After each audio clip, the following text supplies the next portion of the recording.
Good morning. Today I'm going to tell you about Ritz and how Ritz came into my life.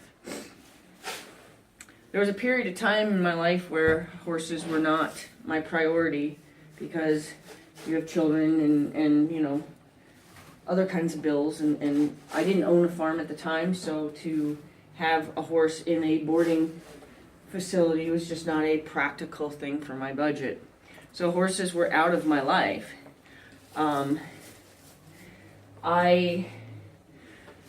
drove a truck, and I was working in an area that was in a different county, and the radio stations that I normally would listen to wouldn't come in where I was. So I did, channel search or whatever, and I came across a Christian station. And never would have considered myself somebody who would listen to Christian music on the radio or anything like that, but something attracted me to the song, the topic they were talking about, whatever, and it got me kind of on that station. I found myself also feeling very spiritually connected to the area that I was in, so it kind of all just connected to itself as far as, continuing to listen to this radio station. And to the point to where I knew songs. A song would come on and I'd be like, oh my God, I know that one. I kind of tried out the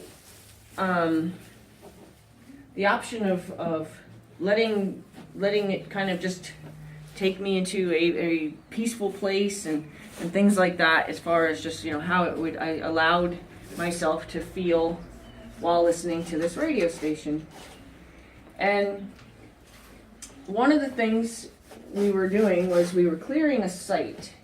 I drove a dump truck, so we were clearing a site, and the material that we were taking up, we were removing and taking to another location, and that other location happened to be a horse farm. Now, if you've ever missed horses, if you've ever had to give up horses for a while in your life, you know what it feels like to miss them. You know that it's a genuine longing, it's a genuine mourning of sensation of not having horses in your life. You truly miss them like you miss somebody who has passed or left your life for one reason or another. And horses in general, not a specific horse. I mean, you might miss a specific horse, don't get me wrong, but like, it's horses in general. The smell, the feel, the sounds, just horses in general, you can truly say you miss. I found myself getting more and more sad, but more and more sure that I needed horses. I needed horses back in my life. It just had to be. So I might have been trying out the idea of, asking, praying for, this to take place in my life again and whatnot. And I played softball for the town that I lived in, and, adult softball team, and at the end of the season, we had a game that involved everybody from all the teams. And we formed a new team for that day, using like a catcher from another team and a first baseman from another team, and just formed new teams for the day.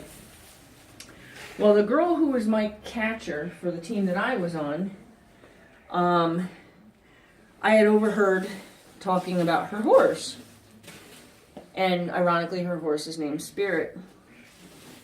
And I had said to myself, I had not met her yet, but I said to myself, you want to know her. And very quickly, I became fast friends with her. And very quickly, I found myself being invited to go meet Spirit.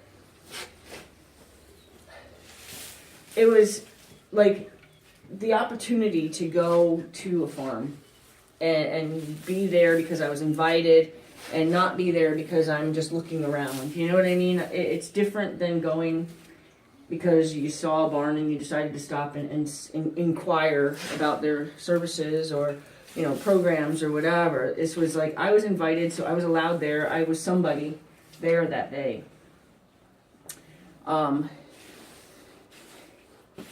I became, like I said, fast friends with this girl. I got to ride her horse one day. I got to ride another horse that one day, same day even. And it was like, I was hooked. I'm back. This is something I need. I need this in my life. I need horses again. And I was going to be okay with just, you know, having opportunities to go and visit Spirit. I was going to be okay with that. Like, I had decided that it was okay if it was somebody else's horse. I didn't need my own horse. It was going to be okay if I just had an opportunity to just go and be at a barn. So, only a couple months had gone by before I had an opportunity.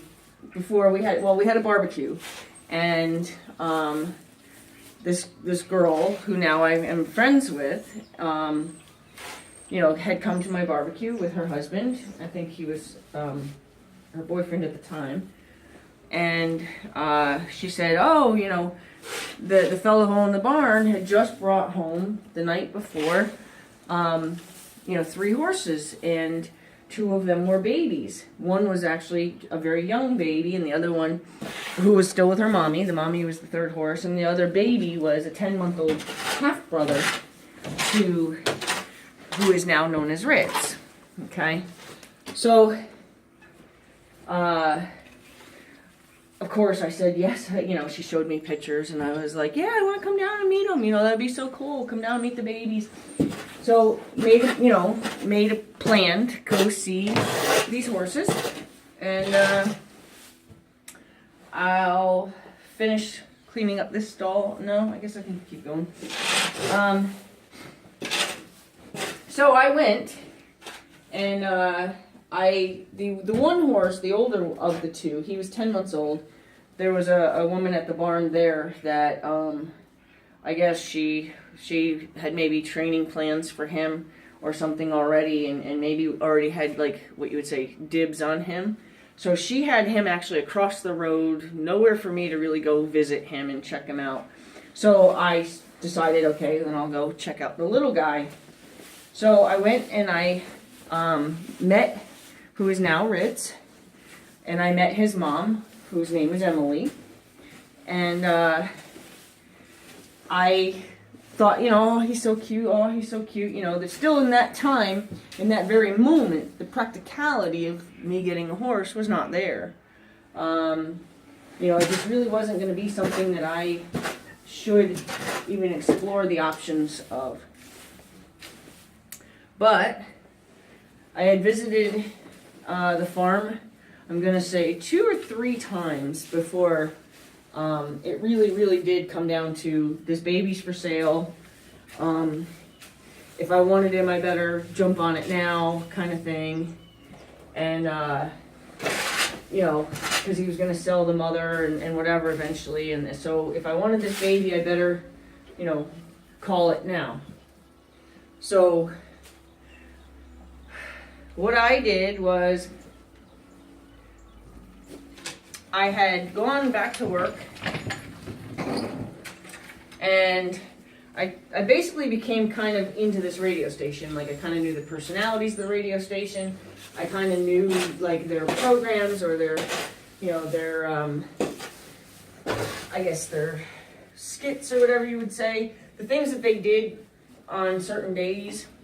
Well, on Fridays, they did this thing called I Believe. They were called I Believe Fridays. And it gave listeners an opportunity to call in and say, you know, I believe God's going to guide my daughter in her decision to go to the best school out of her choices, or, you know, I believe God's going to, you know, help us out of this financial situation, or whatever. Like, there are opportunities to call and almost say in an I believe way, I believe God's going to help me make a decision, help guide me, help me through something, whatever. So for whatever reason, and I'm not a radio caller, I'm not somebody that does that, but that day I picked up the phone while I was sitting on this job, and I called, and I got through. And I said, I believe God's going to help me make this decision whether or not to buy this young horse.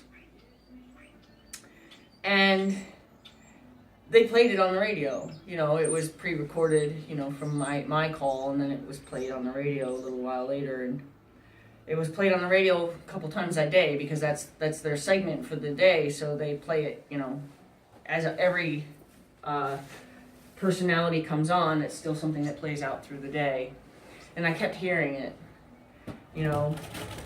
And like I said, I never, ever call radio stations. It's just not, you know, I don't know, not something I've ever really, you always get this busy signal and whatever, and I don't have the patience to sit and wait to be told I'm caller or whatever, and still not win. So I decided that, you know, this was just a day that I should do this. I felt compelled to do it. And I'm going to pause the phone right now, the video, it's on a phone. And I'm going to change stalls. And I'm going to finish after I believe God's going to guide me in my decision to buy this young horse. I'm going to start back up with that because the story continues.